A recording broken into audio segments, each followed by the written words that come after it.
The latest installment of the Eurasian Economic Union will become a reality on January 2, 2015, when Armenia will join. The Union intends to facilitate the free movement of goods, services, capital and workforce and conduct coordinated, agreed or common policies in key sectors of the economy, such as energy, industry, agriculture and transport. Some believe that Armenia will bring the Eurasian Economic Union, EEU, more economic problems than the development prospects. The original union comprised of Russia, Belarus and Kazakhstan and was signed by the presidents of each of the three countries on May 29, 2014 in Astana. After months of awkward delays and thinly disguised aversion, Kyrgyzstan has reluctantly signed on to the Russia-led Eurasian Economic Union and will become a member in May 2015. The following is a quote from Russian Prime Minister Dmitry Medvedev at a recent government session. Some powers have been given to the Eurasian Commission and will be exercised at the supranational level. It is necessary to improve the work with the Union's partners and international partners within the SCO, Shanghai Cooperation Organization, BRICS, Brazil, Russia, India, China and South Africa and others, end of quote. Belarus, a founding member of the EEA, seems content for now to act as the interface between the EU and the West and the EEA, which may be why we have seen a number of Ukraine summits take place in Minsk over the course of 2014. The following is a quote from political analyst Alexei Poltorikov. Their trip to Kiev is a demonstration of their desire for an independent foreign policy. Belarus is aspiring to the role of a common platform for Russia and Ukraine, a mini-OSCE of sorts. Kazakhstan has made it clear that it is not satisfied with its position in the European Economic Union and wants to strengthen that position, end of quote. The following is a quote from the Moskovsky Komsomolets, which is a daily Russian newspaper. Modern Russia does not have money to spare, of course. But we can't afford to seriously quarrel with Belarus for long, but not to quarrel with Belarus means to once again strike an agreement with Belarusian President Alexander Lukashenko, primarily on money. Once that agreement is reached, the number of glitzy statements about the eternal friendship between Kiev and Minsk will noticeably diminish, end of quote. Now, as Lukashenko mentioned during his trip to the Ukrainian capital, annual trade stands at about $7 billion. Who will replace that trade for Belarus and Ukraine? No one, the Belarusian president said. Prior to his trip to Kiev, Lukashenko criticized the sanctions imposed by Russia against Ukraine and said Belarus had never promised to join them. On the surface it looks like the Eurasian Union is a Russia's bid for hegemony, although it could also be an attempt by Russia to ensure its members don't gravitate to the EU and therefore away from Russia. In early October 2011, according to Geopolitical Monitor, the Russian Prime Minister Vladimir Putin, who later became the country's president, wrote an now famous newspaper article, "A New Integration Project for Eurasia, a Future that is Born Today." In this pre-elect, oral piece, it was already known that Putin, not Medvedev, would run for president on behalf of the United Russia Party. Russia's strongmen proposed the creation of a vast economic bloc known as the Eurasian Union, which, in Mr. Putin's view, would enable its member states to become leaders of global growth and civilized progress, and to attain success and prosperity.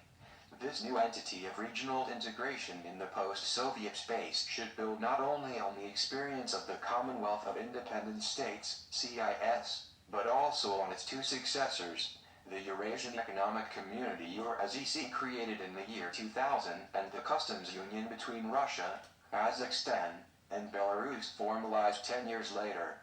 Originally conceived as the only integration framework for the ex-USSR, the CIS has not achieved its primary goal of keeping former Soviet countries together. Georgia definitively left the organization in August 2009, while Ukraine and Turkmenistan are formally non-members, in fostering closer political and economic ties between them.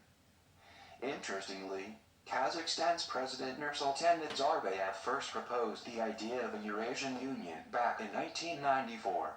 At the time, the Kazakh leader strongly defended the inclusion of 5 post-Soviet states, Russia, Kazakhstan, Belarus, Kyrgyzstan, and Tajikistan, into the Union's permanent framework, while its further expansion would encompass Ukraine, Azerbaijan, Armenia and even such autonomous territories as Georgia's South Ossetia and Abkhazia as full-fledged members.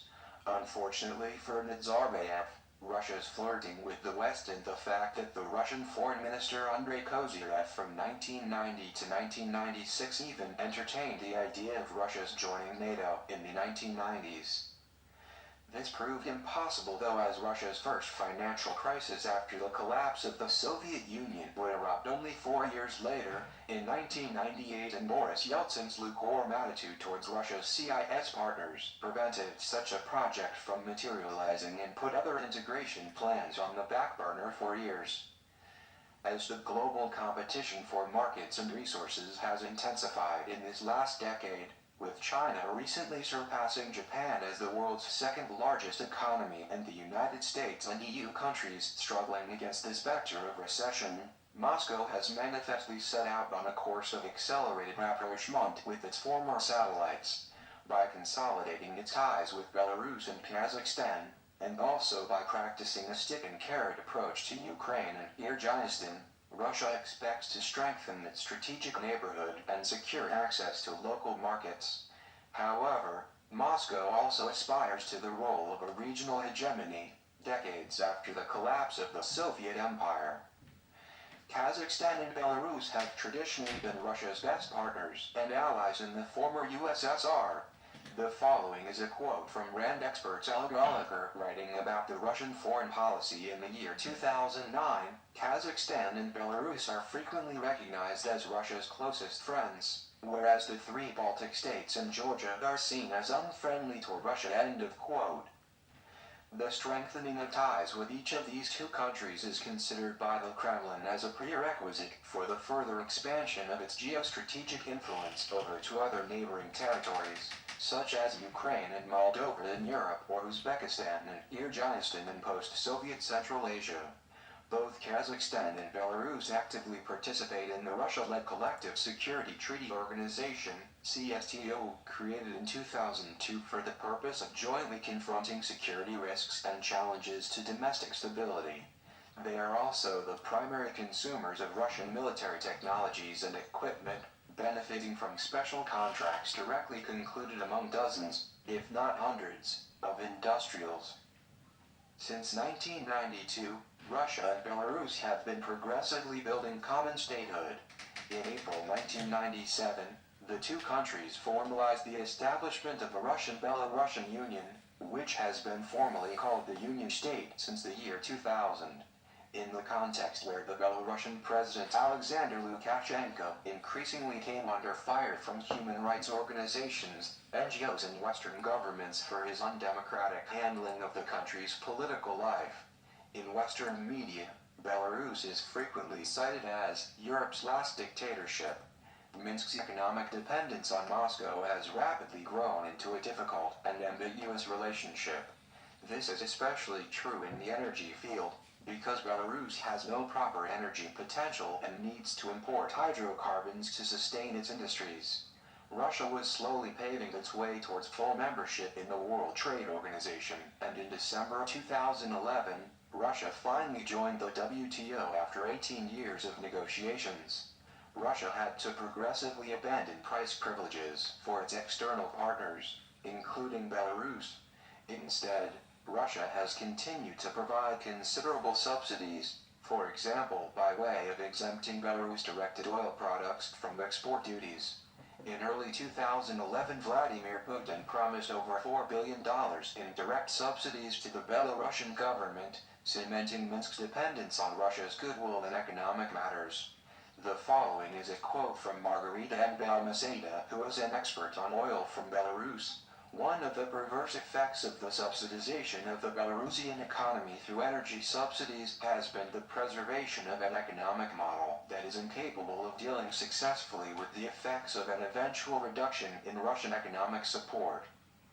The case of Kazakhstan is different, and Russia's policies towards this Central Asian republic are thus considerably subtler. Once considered to be a second Saudi Arabia due to the vastness of its estimated energy reserves, according to Martha Bioakat, an expert on Kazakhstan and writer of the book Unfulfilled Promise. Although its population is only 16.6 million people, 2012, as compared to Uzbekistan's 30 million, Kazakhstan represents unique transit opportunities, as it directly connects Europe to Asia and, geopolitically speaking, is situated in what Sir Halford Mackinder once qualified as the Eurasian heartland.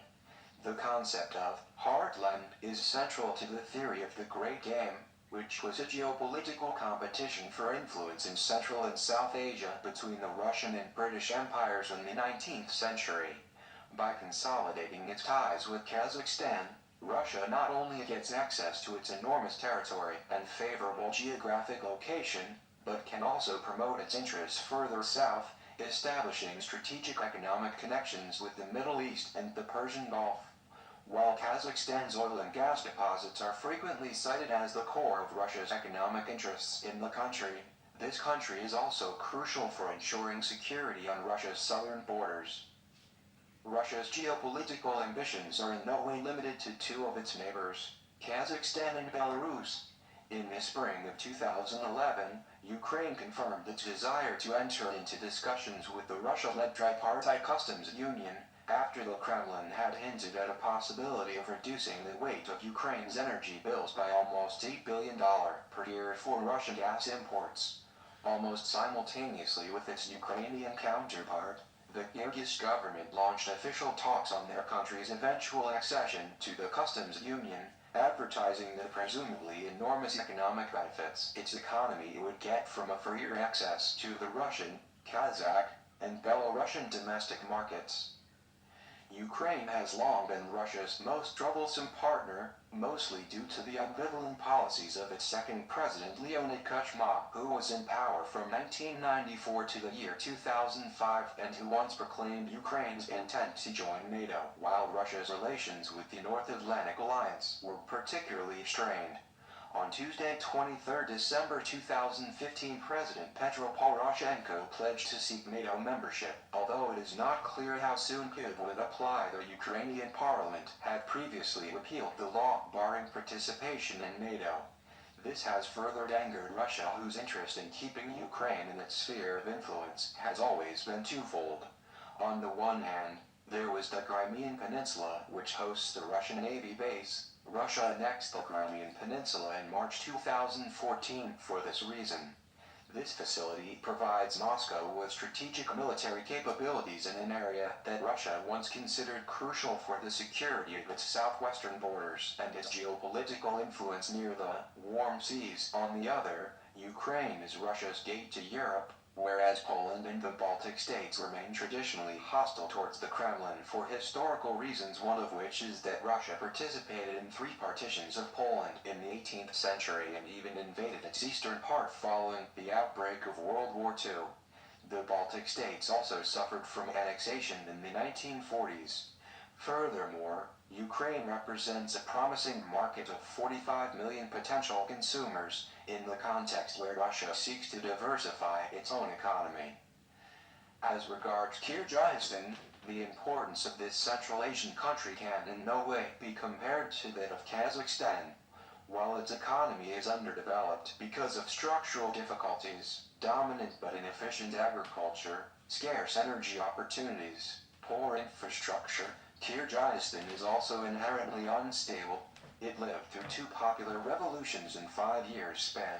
The Tulip Revolution of 2005 brought to power a former Soviet apparatchik Kurmanbek Bakiyev, whose corrupt government was toppled 5 years later as a result of acute social unrest, both triggered by rampant corruption and the total neglect of ruling elites towards an ever-growing population.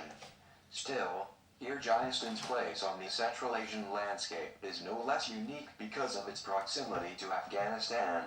Following the launch of NATO's military operation against the Taliban in 2001, Kyrgyzstan became one of Washington's strategic partners in the region and is now hosting a U.S. military facility on its territory, the Manizar Transit Center. At the same time, it is home to Russia's Kant Air Base, which may become Moscow's geostrategic springboard after NATO forces leave Afghanistan in the year 2014. Therefore, Kyrgyzstan's participation in the customs union and eventually the Eurasian Union propelled by Moscow is dictated by purely political reasons, as the utility of its membership for Russia is insignificant in economic terms.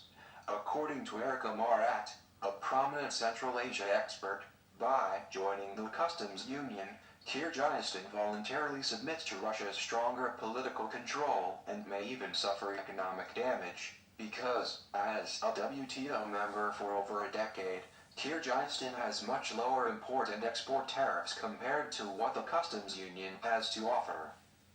Russia's Eurasian Union as a way to counter Western and Chinese interests. Relations between Russia and the West have never been simple. They particularly soured in December 2011, when Russia was rocked by powerful street protests demanding the annulment of recent parliamentary elections, largely accused of fraud both in Russia and abroad. The situation further deteriorated after Vladimir Putin was elected to the presidency later in March 2012, with most Western media forecasting his presence at the top of Russia's vertical of power for another 12 years, that is 2 consecutive presidential terms. While pro-government Russian media speculated that the protest movement had been funded by the U.S. State Department and locally implemented by a newly appointed ambassador to Moscow, Michael McFaul. At one point, Ambassador McFaul was declared by the Russian media to be a specialist on revolutions, especially due to his years-long lecturing on democracy and anti-dictatorship movements at Stanford University. U.S.-Russian relations also suffered a major setback because of Washington's declared plans to pursue a missile defense shield project in Eastern Europe. Therefore, the policy of reset implemented during the Obama and Medvedev presidencies was immediately put at risk by Vladimir Putin's return to power. Russia's relationship with the European Union is not any more positive, as Brussels frequently accuses Moscow of flouting human rights and freedoms and using repression against the political opposition. In this context, Russia deems itself encircled in the West by utterly hostile or openly unfriendly nations and seeks to strengthen its European frontiers by consolidating its influence over Ukraine and Belarus, 2 semi-European states whose quest for identity is often split between EU, NATO, and Russia. While Belarus represents a smaller challenge, with its current president Lukashenko constantly looking for Russia's support in the face of bitter criticisms voiced by Brussels, Ukraine remains profoundly undecided. Violent clashes in the Ukrainian parliament over a recently adopted language bill have clearly demonstrated the country's fears over a possibility of being definitively overtaken by its Russian neighbor. At the same time, Russia remains deeply suspicious of China's growing influence in Central Asia, despite both countries' strong economic ties and frequently shared political interests. Throughout the so-called Arab Spring, Moscow and Beijing firmly stood together in defending the status quo against a domino-like string of upheavals in the Middle East and North Africa.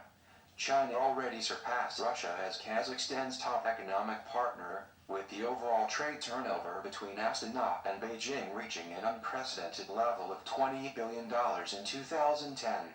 It also managed to strengthen its energy ties with Central Asian republics, namely by the construction of several oil and gas pipelines, such as the Turkmenistan-Uzbekistan-Kazakhstan-China pipeline inaugurated in December 2009. Several of Russia's Central Asian partners have already become part of the Chinese sphere of influence. Both Uzbekistan and Turkmenistan chose China as their priority economic partner due to Beijing's willingness to import most of their natural gas production. While Turkmenistan remains politically neutral, Uzbekistan even attempted a withdrawal from the Russia-controlled CSTO in June 2012, citing irreconcilable difficulties on the Afghan policy, but in reality to ease Moscow's political control. In this regard, Russia's move towards a closer cooperation with both Kazakhstan and Kyrgyzstan, still out of China's direct sphere of influence, reflects its ambition to counter the growing Chinese presence in Central Asia, which once belonged to Russia's exclusive geostrategic domain. In his October 2011 article for the Izvestia newspaper, Vladimir Putin wrote as follows: "The Europeans spent 40 years moving from the European coal and steel community to a full-fledged European Union. The establishment of the customs union and the common economic space is advancing far more dynamically, because we are considering the experience of the EU and other regional organizations. By pursuing its project of a Eurasian Union," Putin once said that such a union might be created before 2015. Russia seeks to assert its economic and political influence in a shorter period of time, before the situation becomes too favorable for either of its global and regional competitors. Strangely enough, Vladimir Putin pays no attention in his article to the current problems of Eurozone countries, which rather inadvertently brought to light an unpleasant truth. States with different levels of economic development and dissimilar political cultures can hardly thrive together. However, this intentional omission reveals something very important. Russia is actually seeking a political union, where its voice will be the only one heard and other partners will only have to rubber stamp already prepared decisions.